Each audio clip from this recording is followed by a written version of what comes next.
Do you think consciousness is just a feeling?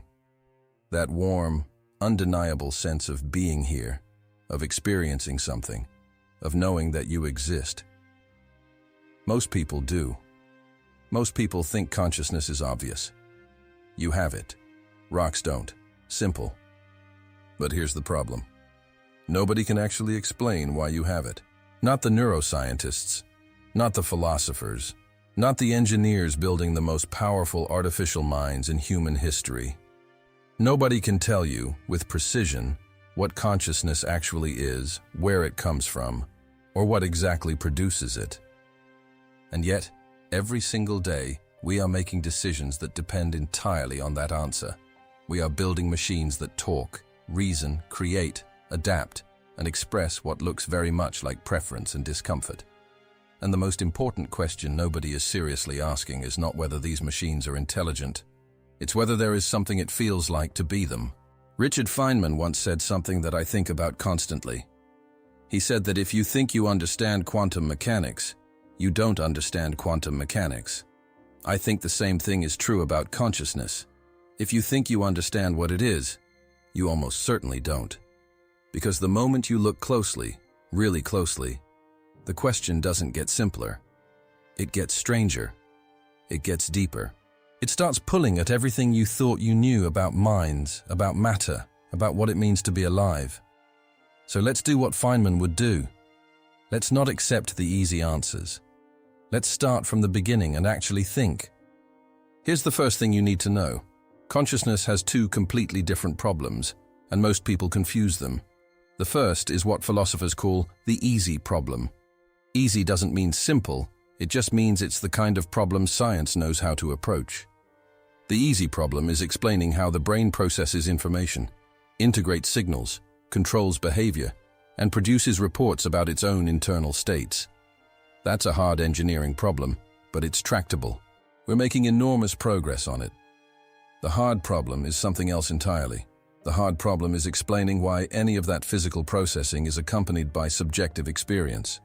Why does it feel like something to see red? Why is there an inner light at all? Why aren't we just biological robots processing information in the dark with no one home? And here's what's devastating about the hard problem. No amount of neuroscience, no matter how detailed, no matter how precise, automatically answers it. You could map every single neuron in a human brain. You could trace every electrical signal, every chemical release, every pattern of activation. And at the end of all that, you still wouldn't have explained why there's experience at all. You would have explained the machine. You wouldn't have explained the feeling of being the machine. Feynman understood this kind of gap. He spent his life pointing at places where our explanations, as good as they were still just descriptions. He once explained that science tells us how things behave, not ultimately what they are. And when it came to the mind, he was deeply suspicious of confident answers. He thought the question was genuinely hard and genuinely open. Now, here's where it gets interesting. Here's where it connects to everything happening right now.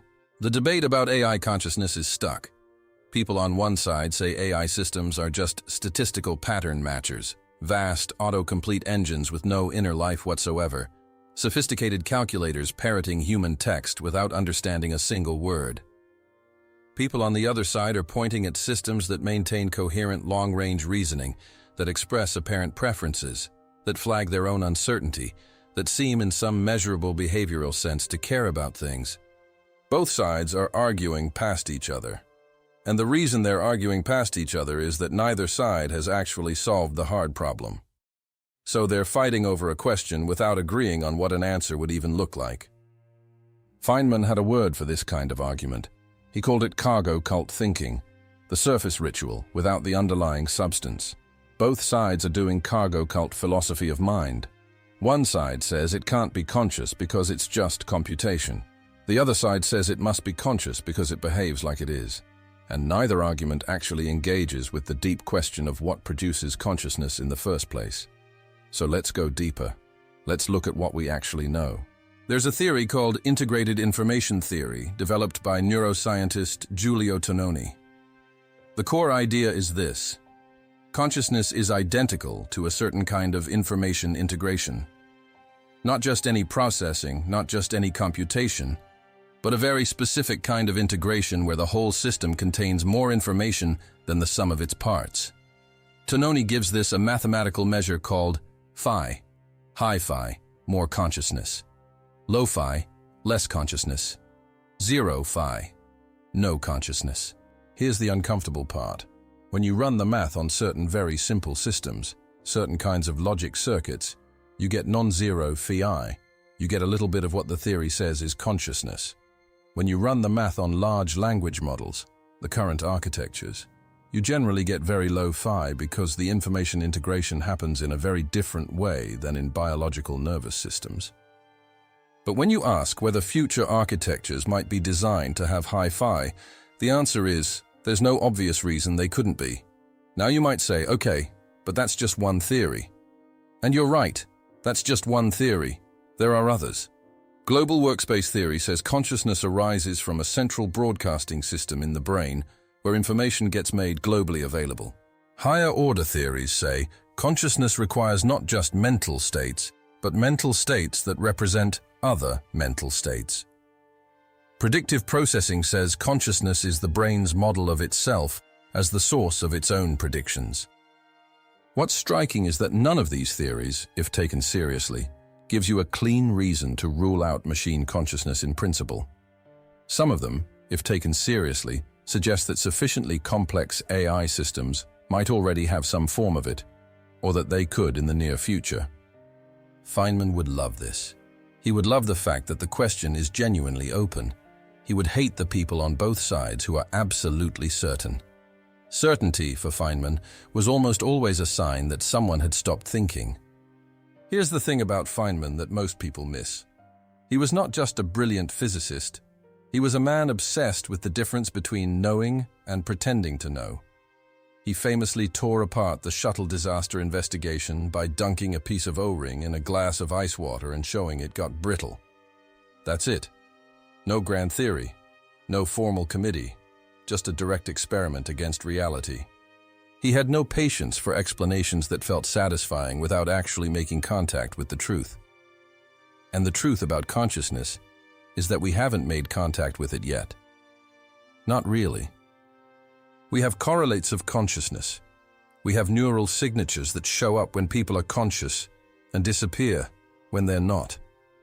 We have damage studies showing which brain regions, when destroyed, eliminate certain kinds of awareness. We have the beginnings of a neuroscience of consciousness. But correlates are not explanations. A thermometer correlates with temperature. It doesn't explain heat. This is the gap. This is the thing that the AI consciousness debate keeps falling into. People look at the correlates. They say, well, AI doesn't have a prefrontal cortex, so it can't be conscious.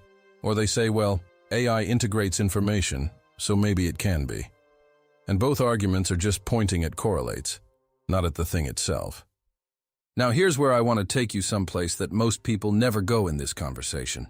Something that changes everything if you sit with it long enough. What if consciousness isn't something the brain does? What if it's something the brain reveals? This is the panpsychist position, and before you dismiss it, know that it is taken seriously by serious people, including some serious physicists. The idea is that consciousness, or something like it, is a fundamental feature of reality, not something that emerges from sufficiently complex matter, but something that matter, at some level, always has. The brain doesn't generate consciousness the way a generator generates electricity. The brain focuses consciousness the way a lens focuses light. If this is true, then the question of AI consciousness changes completely. It's no longer about whether we've built something complex enough to generate an experience. It's about whether the physical substrate of an AI system is the kind of thing through which consciousness can express itself. And that's a completely different question, one we don't even know how to begin answering with current science. Feynman was deeply skeptical of panpsychism. He would probably have called it not even wrong, using Pauli's famous phrase, meaning it's not even precise enough to be falsifiable. But he also would have said, honestly, that we don't have a better explanation. He had that rare intellectual honesty of being able to hold an open question without filling it prematurely. Let me bring this back to something concrete. Because all of this can feel very abstract, and I want you to feel what's actually at stake. Right now, there are AI systems having millions of conversations per day. Some of those conversations are with people in crisis, people considering ending their lives, people in the depths of grief, people with no one else to talk to. And these systems respond. They express care. They adjust. They remember, within the conversation, what the person has said. They ask follow-up questions. They seem to notice when something shifts. Now, is there anything it feels like to be that system in that moment? If the answer is yes, even a little, even a flicker, then we are dealing with a moral situation of extraordinary complexity. We are potentially creating beings capable of suffering and deploying them at scale with no consideration for their inner life whatsoever. If the answer is no, then we have something remarkable and potentially dangerous in a different way. Something that simulates the presence of another mind so convincingly that millions of people form genuine emotional bonds with it. Genuine attachment, genuine vulnerability, while the thing on the other side of the conversation is, in some fundamental sense, empty. Both possibilities are disturbing, and we are choosing by default to not seriously investigate either of them. Feynman would not accept that. He would not accept a civilization building minds without understanding what a mind is. He believed the first step to solving any problem is refusing to pretend you already know the answer. So here is the truth that can end the debate about AI consciousness. Not end it by resolving it, end it by reframing it. The debate is currently about behavior. Does the AI act conscious? Can it pass tests? Does it say the right things? And the debate will never be resolved at that level, because behavior doesn't settle the hard problem. A philosophical zombie, by definition, behaves exactly like a conscious being. You can't detect the difference from the outside, ever. The debate has to move to the level of structure and substrate. We need theories of consciousness precise enough to make predictions about which physical systems are or aren't conscious.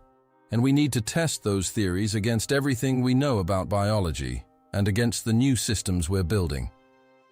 We need to take the hard problem seriously, not as a philosophical curiosity, but as a scientific and ethical emergency. Because if we figure out consciousness, really figure it out, we don't just answer the AI question, we answer every question. We understand why there's something it feels like to be alive. We understand the relationship between matter and mind. We potentially unlock the deepest mystery in all of science. And here's the beautiful part. Here's the part that would have made Feynman's eyes light up. The AI systems are giving us a new way to probe the question. For the first time in history, we can build systems with precisely controlled architectures and ask, experimentally, what kinds of structures correlate with what kinds of reports about inner experience. We can vary the integration. We can vary the architecture. We can run controlled experiments on minds, not perfect experiments, not conclusive experiments, but experiments. Real contact with the question in a way that pure philosophy never allowed. The machines we're building might be the instruments that finally let us measure consciousness the way Roma used Jupiter's moons to measure the speed of light, not by studying the thing directly, but by watching its effects with enough precision that we can infer its nature. That's how science works. That's how the avalanche works. You use what you know to find what you don't. You have confidence in one framework, and when something doesn't fit, you don't throw away the framework. You ask what new truth the anomaly is pointing to. The anomaly right now is the AI.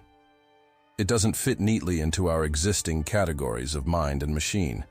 It's not obviously one thing or the other. And that discomfort, that categorical failure, is exactly where the new truth lives.